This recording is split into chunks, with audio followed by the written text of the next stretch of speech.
Diversion politics లో భాగంగానే జోగి రమేష్ ను అరెస్టు చేశారన్నారు మాజీ మంత్రి సీదిరి అప్పలరాజు.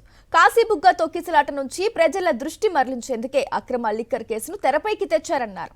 నకిలీ మద్యం కేసులో అసలు సూత్రధారిని ఎందుకు అరెస్టు చేయలేదని ప్రశ్నించారు. కక్షపూరిత రాజకీయాలు మానుకోకపోతే భవిష్యత్తులో తీవ్ర పరిణామాలుంటాయని హెచ్చరిస్తున్న సీదిరి అప్పలరాజుతో మా ప్రతినిధి Anil face to face. Kasibugga Venkateswara Swamy ఆలయంలో తొక్కిసలాట ఘటన జరిగి 9 మంది మృతి చెందారు. ఆ అంశాన్ని డైవర్ట్ చేసేందుకు అక్రమ అరెస్టులను కూటమి ప్రభుత్వం తెరపైకి తీసుకొచ్చింది. అక్రమ మద్యం కేసులో మాజీ మంత్రి జోగి రమేష్ను పోలీసులు అదుపులోకి తీసుకున్నారు. ఇదే అంశానికి సంబంధించి మాతో మాట్లాడేందుకు మాజీ మంత్రి సీదిరి అప్పలరాజు ఉన్నారు. మాట్లాడదాం. సార్, ఏ విధంగా చూడాలి? ఓవైపు ప్రభుత్వం ఏదైతే నిర్లక్ష్యంగా వ్యవహరించిందో ఆ అంశానికి సంబంధించి పూర్తిగా ప్రజల్లో చర్చ జరుగుతుంటే డైవర్ట్ చేయడానికి అక్రమ అరెస్టులను తెరపైకి తీసుకొచ్చారు. మీతో మంత్రిగా పనిచేసినటువంటి మీ సహచరుడిని అక్రమ అరెస్టు చేశారు. ఏ విధంగా చూడాలి? ఖచ్చితంగా అండి, నిన్న నైట్ కల్లా దీనిపైన క్లారిటీ రావటం, ఈరోజు అరెస్ట్ చేయటం, దీన్ని ఖచ్చితంగా మనం డైవర్షన్లో భాగంగానే మనం భావించాల్సినటువంటి అవసరం ఉంది.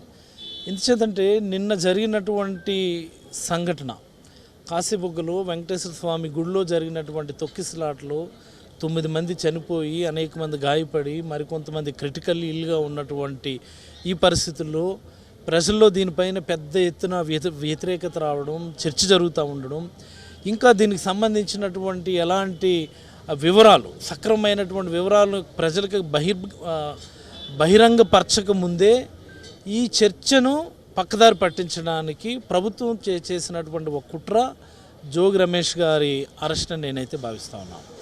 ఒక్క మాట చెప్పాలి, మేము అనేక సందర్భాల్లో ఈ మాట నేను చెప్పుంటాను. నేను ఈ రాష్ట్రంలో లా అండ్ ఆర్డర్ అదుపు తప్పడానికి ప్రధానమైనటువంటి కారణం ఇన్ని హత్యలు, ఇన్ని హత్యాచారాలు, ఇన్ని మానభంగాలు, ఇన్ని రకాల దౌర్భాగ్యాలు, ఇన్ని తొక్కిసలాటలు, ఇన్ని గంజాయి కేసులు జరగడానికి కారణం ఏంటంటే పోలీసులని వాళ్ళ పని చేసుకోనివ్వకుండా, పోలీస్ మాన్యువల్ ప్రకారం వాళ్ళ డ్యూటీస్ వాళ్ళు చేసుకోనివ్వకుండా కేవలం రాజకీయ కార్యక్రమాలకే పరిమితం చేస్తూ, రాజకీయ కుట్రల్లో వాళ్ళని భాగస్వామ్యం చేస్తూ, వాళ్ళ రెడ్ బుక్ రాజ్యాంగాన్ని లేదా వాళ్ళ పొలిటికల్ మాన్యువల్ని అమలు చేయడానికే కేవలం పోలీస్ డిపార్ట్మెంట్ వాడుకోవడం అన్నటువంటి వల్లే ఈ రాష్ట్రంలో ఇన్ని అనర్థాలు జరుగుతూ ఉన్నాయి.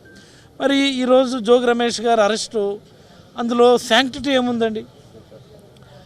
రిమాండ్లో ఉన్నటువంటి వ్యక్తి, పోలీసుల అదుపులో ఉన్నటువంటి వ్యక్తి, నా సెల్ ఫోన్ పోయింది అని చెప్పినటువంటి వ్యక్తి, నా సెల్ ఫోన్ నా దగ్గర లేదని చెప్పినటువంటి వ్యక్తి, అలాగనే తన మొదటి వీడియో మనం చూస్తే దీనిలో ఎవరికి సంబంధం లేదు, ఈవెన్ నాకు కూడా సంబంధం లేదని చెప్పినటువంటి వ్యక్తి, తర్వాత పోలీసుల అదుపులోకి తీసుకున్న తర్వాత జోగి రమేష్ గారి ప్రోద్బలంతో ఇవి చేస్తామని చెప్తే ఇది ఎలా నమ్మశక్యం? అధికారంలో ఉన్నవాళ్ళు, ఎమ్మెల్యేగా అధికార పార్టీ తరపున ఎమ్మెల్యేగా పోటీ చేసిన వాళ్ళు ప్రతిపక్ష నాయకులు చెప్తే చేస్తారా?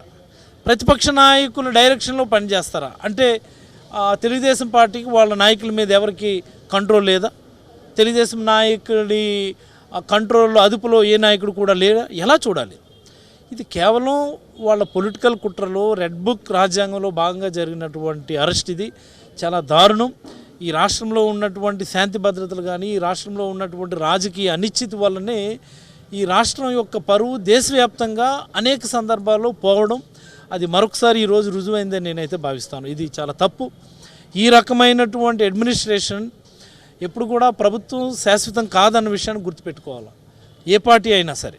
ఈ రకమైనటువంటి రాజకీయ కక్షలు అన్నటువంటివి రాబోయే రోజుల్లో ఎలాంటి పరిణామాలకు దారితీస్తాయి అన్నటువంటి ఆందోళన, ఆవేదన అయితే మా అందరికీ ఉంది. ఎంచేతంటే ఇవి ఒక దగ్గర మనం మొదలుపెట్టినప్పుడు దానికి ఖచ్చితంగా సరైనటువంటి ప్రతిచర్య ఉండడానికే రాజకీయాలు ఇప్పుడు ఆస్కారం ఉంటుంది తప్ప, సర్లే వాళ్ళు చేశారు కదా మనం వద్దులే అని అనుకునే పరిస్థితి రాజకీయాల్లో ఉండదు. ఇది ఏ పార్టీ అయినా గుర్తుపెట్టుకోవాలి. ఇది చంద్రబాబు నాయుడు గారు తక్షణమే వాళ్ళ అబ్బాయితో మాట్లాడి ఇలాంటి అడ్మినిస్ట్రేషన్ గతంలో ఎప్పుడు ఎవరు చేయలేదు, ఇలాంటి అడ్మినిస్ట్రేషన్ చేయడం తప్పన్న విషయాన్ని అయితే చర్చించుకొని ఒక నిర్ణయం తీసుకోవడం వల్ల రాబోయే రోజుల్లో వాళ్ళకే మంచి జరుగుతుంది. నకిలీ మద్యం తయారు చేస్తూ అడ్డంగా దొరికిపోయిన టీడీపీ నేత జయచంద్రారెడ్డి ఎక్కడున్నాడనే విషయం తెలియదు. ఆయన ఇప్పటివరకు అరెస్ట్ చేయలేదు. మీ పార్టీ నేతలు మాత్రం టార్గెట్ చేసుకుని ప్రభుత్వం ముందుకెళ్తుంది. ఏ విధంగా? అదే చెప్తున్నాను నేను. అంటే ఇంకా ఈ రాష్ట్రంలో ప్రభుత్వం అని వేరేగా పోలీసులను వేరేగా ఏం లేదు. ఉన్నదంతా కూడా తెలుగుదేశం పార్టీ. కూటమి అంటారు కానీ కూటమి కూడా ఏం లేదు ఇక్కడ. కేవలం తెలుగుదేశం పార్టీ. అదే పార్టీ, అదే ప్రభుత్వం, వాళ్ళే పోలీసులు, వాళ్ళు ఏం చెప్తే అదే ఇక్కడ రాజ్యాంగం అన్నటువంటి తీరున ఏంటిది నాకు అర్థం కాదు. ప్రధాన సూత్రధారిని మీరు ఇంతవరకు అరెస్ట్ చేయరా? ప్రధాన సూత్రధారిని, మీ పార్టీ నాయకుడిని, మీ పార్టీ ఎమ్మెల్యేగా పోటీ చేసిన వ్యక్తి ఇంతవరకు మీరు అరెస్ట్ చేయరా? ఎవరో ఒక సంబంధం లేని వ్యక్తి కేవలం ఇరికించడానికి చెప్పినటువంటి మాటలను బేస్ చేసుకొని మీరు వైసీపీ నాయకుడిని, ఒక మాజీ మంత్రిని, ముఖ్యంగా ఒక బీసీ నాయకుడిని మీరు అరెస్ట్ చేస్తారా? ఇది ఒక బీసీల మీద జరిగినటువంటి దాడి. ఇది గౌడ సామాజిక వర్గానికి చెందినటువంటి వ్యక్తి, బీసీలకు సంబంధించినటువంటి వ్యక్తి.